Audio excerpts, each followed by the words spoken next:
Karena orang tuh kalau penuh ya kemanapun yang lagi kosong dia hajar aja gitu, bakal Sosial gitu ya. hmm.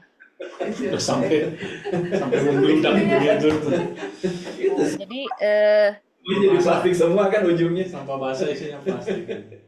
jadi si petugas juga perlu ini. Jadi kalau kelihatan ada yang udah penuh, dia perlu eh, meng- ya ganti trash bag-nya lagi lah gitu istilah nama, mengosongkannya lagi. Jadi eh, itu penting soalnya kalau nggak kayak gitu itu menggagalkan ke depannya gitu, karena namanya orang ya, namanya yang satu penuh ya pasti dia cari yang tong yang lagi kosong kan ya gitu.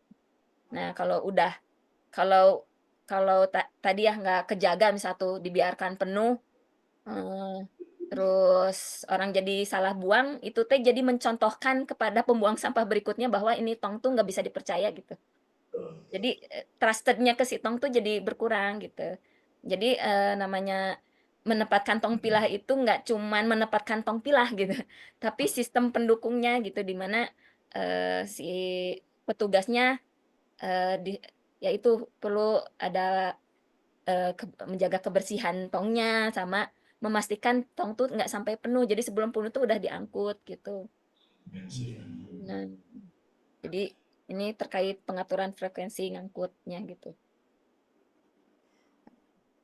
Nah, ini kan di hari Jumat tuh pasti ada apa?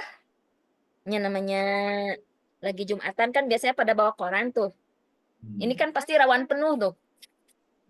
Iya, iya. Oh iya, bentar. Yang tempat kertasnya. Ruang tempat Nah, biru ya. namanya, nah untuk menyiasatinya dia perlu disediakan dus khusus untuk sampah koran. Karena kalau nggak disediain, dia mau memilah dengan benar lalu dia masukin ke kertas tapi daya tampungnya kurang, akhirnya penuh. Kalau udah penuh pasti dia jadi nyasar tong yang lainnya gitu. Jadi kalau kondisi-kondisi ini tuh perlu disiasatin ya kayak gitu, misalnya dengan eh, nyiapin tempat sampah khusus koran gitu. Ternyata kalau disediain mah orang tuh pada mau buang sampah pada tempatnya kok. Koran. Ini Koran. Bebas sih si tukang loak.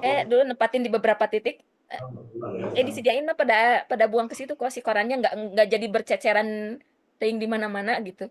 Bagus Kenapa apa? itu si petunjuknya harus tinggi? Biar dia tuh sejak sebelum pasang koran di lantai, dia tuh udah tahu bakal ada tempat sampah khusus koran gitu. Ya repot. Jadi perlu ada sosialisasi lah gitu. Kalau Insiden. harusnya tanpa ada tulisan yang bisa terbaca sejak sebelum dia pasang koran, ya dia nggak ngeh gitu. Akhirnya dia biarkan koran di mana aja gitu. Jadi ini eh, perlu tersosialisasikan lah.